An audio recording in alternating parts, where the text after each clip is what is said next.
Hello दोस्तों, आपका स्वागत है मेरे YouTube channel Ishanvi and mommy में। आज मैं आपको बताने वाली हूँ कि अगर आप भी परेशान हैं ये सोच के कि आपकी बेबी के लिए डायपर पहनाना अच्छा है या नहीं है। जैसे कई लोग कहते हैं कि डायपर पहनाने से जो है रैशेज़ हो जाते हैं बेबी के बम पे या फिर जो भी है। तो इस तरीके की चीज़ों के लिए मैं आज आपको बताने वाली हूँ कि अगर आप बेबी को डायपर पहनाते हैं, क्योंकि आज के टाइम पर डायपर पहनाना बहुत ज़्यादा ज़रूरी हो गया एक तरीके से, क्योंकि संभालने वाले कम होते हैं एंड जॉइंट फैमिलियाँ नहीं होती हैं इतनी ज़्यादा। तो बेबी को डायपर पहनाए बिना काम नहीं चलता, और स्पेशली विंटर्स में तो बिल्कुल भी बच्चे को जो है नहीं रख सकते हैं बिना डायपर के। सो अगर आपका बेबी न्यूबॉर्न है तो मैं उसके लिए अलग डायपर बताऊंगी। अगर आपका बेबी थोड़ा बड़ा हो चुका है तो उसके डायपर अलग बताऊंगी। और डायपर लगाने से पहले आपको किन चीज़ों को अप्लाई करना है जिससे आपके बेबी को रैशेज़ ना आ पाए, और मैंने क्या अप्लाई किया था वो मैं आपको बताती हूँ। तो ये सिर्फ मेरे बेबी का एक्सपीरियंस मैं अपने साथ आपके साथ शेयर कर रही हूँ। मैं कोई डॉक्टर नहीं हूँ, मैं कोई ऐसी चीज़ों का दावा नहीं करती कि ये चीज़ सही होंगी। बट मुझे जो चीज़ें मेरे बेबी के ऊपर मैंने अप्लाई करी थी और जिनसे मुझे कभी कोई ऐसा रिएक्शन नहीं हुआ, कोई ऐसा नहीं लगा कि गलत चीज़ है, तो मैं आपके साथ वो शेयर करती हूँ। तो सबसे पहले मैं आपको दिखाती हूँ कि अगर आपका बेबी न्यू बॉर्न है तो आप उसके लिए किस टाइप का डायपर यूज़ करें। तो मैंने मेरे बेबी के लिए हमेशा हिमालय के प्रोडक्ट यूज़ करे हैं। डायपर से लेकर सारी क्रीम पाउडर हर चीज़ मैंने हिमालय की ही यूज़ करी है। सो मैं आपको ये दिखाना चाहूँगी, अगर आपका बेबी न्यूबॉर्न है तो आप ये वाला डायपर यूज़ करिए अपने बेबी के लिए। ईज़ी टू रिमूव होता है, पहनाने में बहुत ईजी होता है ये। तो आप देख सकते हैं इस तरीके से ये रहता है, और यहाँ पर इसमें 2 टेप दिए होते हैं, इस कॉर्नर पे और एक इस कॉर्नर पे। आप बेबी को इसको आराम से इस तरीके से करके यहाँ से पहनाकर और इन टेप्स को अटैच कर सकते हैं। तो ये साइज़ ये न्यूबॉर्न के लिए स्पेशली आता है, और इसमें साइज़ का कोई दिक्कत नहीं होता, क्योंकि छोटे बच्चे का आप डिफाइन नहीं कर सकते हैं कि उसको एस साइज़ लगेगा, एक्सएस साइज़ लगेगा। तो उसके लिए ये बेटर होता है कि आप ये ले लेंगे तो आपका बेबी कितना ही छोटा हो या फिर कितना ही थोड़ा हेल्दी भी होगा तो ये बहुत बेटर रहेगा। और क्योंकि छोटे बेबी को हम ज़्यादा, उसकी बॉडी को एकदम लचीली नहीं होती उतनी ज़्यादा, तो हम उसको ज़्यादा इधर उधर मूव नहीं कर पाते हैं। तो अगर हम इस टाइप का डायपर पहनाएंगे तो थोड़ा सा नहीं अच्छा रहेगा। इस तरीके का डायपर आप आपके बेबी के लिए यूज़ कर सकते हैं अगर वो न्यूबॉर्न है, 2 महीने, 3 महीने, 4 महीने तक का है। उसके अलावा अगर आपका बेबी थोड़ा बड़ा हो गया है तो आप इस तरीके का डायपर यूज़ कर सकते हैं। ये है मेमी पोको पैंट्स का, क्योंकि हिमालय का जो है इस टाइप के डायपर नहीं आते हैं बड़े साइज़ में, तो इसीलिए मैं अभी मेरा बेबी एल साइज़ पहनता है मेमी पोको पैंट्स का। तो ये बहुत बढ़िया रहता है। जैसे इसमें फ्रंट जो होता है साइड, उसके लिए यहाँ पर ब्लू लाइन्स बनी होती हैं, तो ये फ्रंट होता है, और बैक में बैक लिखा होता है, ये बैक साइड होता है। और इसकी आप इलास्टिसिटी भी देख सकते हैं, कितना ज़्यादा इलास्टिक खींचता है ये, और सॉफ्ट भी काफ़ी होता है। बेबी को कोई रैशेज़ आने के कोई चांसेस नहीं है, क्योंकि मैंने तो रेगुलर यूज़ किया है मेरे बेबी के लिए। इसके अलावा आप किस तरीके से अपने बेबी को डायपर पहनाएं मैं वो आपको बताती हूँ। सबसे पहले तो आपका बेबी अगर टॉयलेट करता है तो आप सबसे पहले उस एरिया को क्लीन करिए। जैसे जो भी मतलब कि आगे का पोर्शन, पीछे का पोर्शन, दोनों साइड्स को आप अच्छे से क्लीन करिए, अच्छे से उसको सूखा कर दीजिए, क्योंकि बच्चा कभी भी गीला नहीं रहना चाहिए। अगर उसका ये कोई एरिया गीला होगा तो उसको जल्दी रैशेज़ आएंगे। तो आप उसको, और पहली बात तो डायपर बहुत जल्दी चेंज करना होता है। अगर बच्चा न्यूबॉर्न है तो बहुत जल्दी चेंज करना होगा। थोड़ा बड़ा है तो आपको समझ में आ जाएगा, क्योंकि इस तरीके के डायपर जो होते हैं वो यहाँ से हैवी हो जाते हैं, और भारीपन उनमें एक अलग ही समझ में आ जाता है कि ये हैवी हो गए हैं। बाकी आजकल इंडिकेटर वाले डायपर्स भी आ रहे हैं जिसमें इंडिकेट हो जाता है कलर्स के थ्रू, बट मैंने ये यूज़ किया है, मैंने इंडिकेटर वाले यूज़ नहीं करे हैं।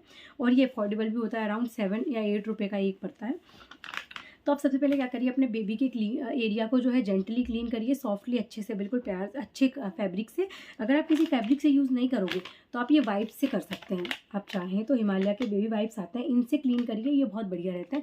इससे क्लीन करने के बाद 2 सेकंड के लिए सुखाइए उसको। फिर डायपर रश क्रीम आपने देखी होगी डेफिनेटली, मैं हिमालय की यूज़ करती थी। आप जिस ब्रांड की चाहे उस ब्रांड की यूज़ कर सकते हैं। मुझे बहुत बढ़िया लगी, क्योंकि इसमें कोई साइड इफेक्ट, अभी तक मेरे बेबी को 2 साल का होने वाला है, उसे कभी रैशेज़ नहीं आए। मतलब न्यू बॉर्न में ऐसा कहते हैं कि रैशेज आ जाते हैं, पर उसको कभी रैशेज़ नहीं आए, क्योंकि मैंने ये पहले से ही सारी किट खरीद के रखी थी, और मैं उसको जिस दिन से वो हुई भी थी ना, उसी दिन से उसको अप्लाई करना स्टार्ट कर दिया था मैंने उसके प्राइवेट पार्ट्स में। तो आप सबसे पहले वाइप से क्लीन करिए, 2 सेकंड के लिए उसको सुखाइए, फिर ये क्रीम अप्लाई करिए उसके दोनों, मतलब कि अच्छे से पूरा उसका प्राइवेट पार्ट जो है उसको अच्छे से आप लगाइए। इससे मैंने एक चीज़ और नोटिस की है, जो हमारे बेबी का प्राइवेट पार्ट होता है उसका कलर डार्क नहीं पड़ता है। अभी तक मेरे बेबी का वही कलर है जो पहले से था, नहीं तो देखा है मैंने कई बार कि कलर डार्क हो जाता है। तो इसको आप रेगुलर लगाएंगे तो आपके बेबी का वो एरिया भी काफ़ी फेयर रहेगा। जैसा उसका जो कलर कॉम्प्लेक्शन है वही उसका कलर कॉम्प्लेक्शन रहेगा। ऐसा नहीं होगा कि उसका डार्क हो जाएगा और बॉडी का लाइट रहेगा। सो आप पहले वाइप से क्लीन करिए, फिर इसको अप्लाई करिए। इसके बाद आप जो भी डायपर पहनाते हैं, ये वाला पहनाते हैं, ये वाला पहनाते हैं, जो भी पहनाते हैं आप वो पहनाइए। उसके बाद बस ये है कि अपने बेबी को चेक करते रहिए कि ऐसा ना हो, क्योंकि विंटर्स हैं और विंटर्स ना भी हो तो जनरली बेबी का वो एरिया अगर ज़्यादा गीला हो जाएगा तो उसको रैशेज़ डेफिनेटली आ जाएंगे। आप ये समझ लीजिए, अगर आपका बच्चा न्यू बॉर्न है तो आपको ऐसे वाले डायपर दिन में कम से कम 10 या 15 डेफिनेटली चेंज करने पड़ेंगे पक्का। और अगर आपका बेबी 5-6 महीने से बड़ा है तो 4-5 दिन के ये हो जाते हैं। हाँ, बाकी कुछ समय के लिए आप अपने बच्चे को डायपर फ्री भी रखिए मेरे हिसाब से, क्योंकि कई बार क्या होता है ना कि एक तो ये जो इलास्टिक होती है इनका जो है निशान बन जाता है बेबी की बॉडी पे, तो थोड़ा सा खुजली होती है वहाँ पे। इसके अलावा थोड़ी देर अगर आप खुला रखेंगे, जैसे जब आप उसके पास बैठे हैं थोड़ी देर के लिए, तो उस समय आप उसको रिमूव कर सकते हैं, तो बढ़िया रहेगा। मतलब मेरे हिसाब से डायपर यूज़ करना कोई बेकार चीज़ नहीं है, उसको यूज़ करने का तरीका होना चाहिए। इसके अलावा आप बेबी को थोड़ी देर डायपर फ्री रखिए, उससे उस जगह पर थोड़ी एयर भी जाए, क्योंकि थोड़ी हवा भी पास होनी चाहिए। तो आप थोड़ी देर के लिए उसको दिन में भले 1 घंटे के लिए, आधे घंटे के लिए रखें, लेकिन डायपर फ्री रखिए। और रात में आप ये ध्यान रखिए, अगर आपका बच्चा न्यूबॉर्न है तो आप ऐसे 3-4 डायपर आपको डेफिनेटली बदलने हैं, क्योंकि बच्चा बार बार दूध पीता है, बार बार टॉयलेट करता है। तो आप ध्यान रखिए कि बच्चा बस हमेशा ड्राई रहे, उसको बिल्कुल भी गीलापन महसूस ना हो। आपके बच्चे को डायपर रैश की समस्या कभी नहीं होगी, ये मेरा एक्सपीरियंस कहता है। मैंने मेरे बच्चे को जब से वो हुई थी तब से ये लगाना स्टार्ट किया था, उसको कभी डायपर नहीं, वो रैश नहीं हुए, सॉरी। डायपर पहनाने से पहले भी लगाती थी मैं, डायपर पहनाने के बाद भी लगा देती थी, और अगर वो फ्री भी उस रखती थी मैं उसको डायपर फ्री, तब भी मैं उसको ये अप्लाई करके ही रहती थी। इसके अलावा मैंने मेरी बेबी के लिए कभी, जब तक वो छोटी थी, जब तक पानी का यूज़ नहीं करा ज़्यादा बॉडी पर उसके, क्योंकि ज़्यादा कभी ठंड पड़ जाती थी, या फिर ये है कि मैं बेबी को जो है नहीं बाथरूम तक ले जा पाती थी सिंगल होने के कारण, तो मैं वाइप्स का यूज़ ही करती थी।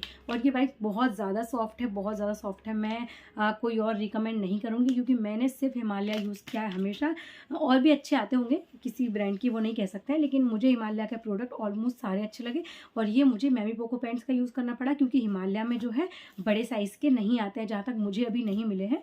सो इस तरीके से आप अपने बच्चे को अगर डायपर पहनाएंगे ना, तो आपके बेबी को बिल्कुल भी रैशेज़ नहीं आएंगे।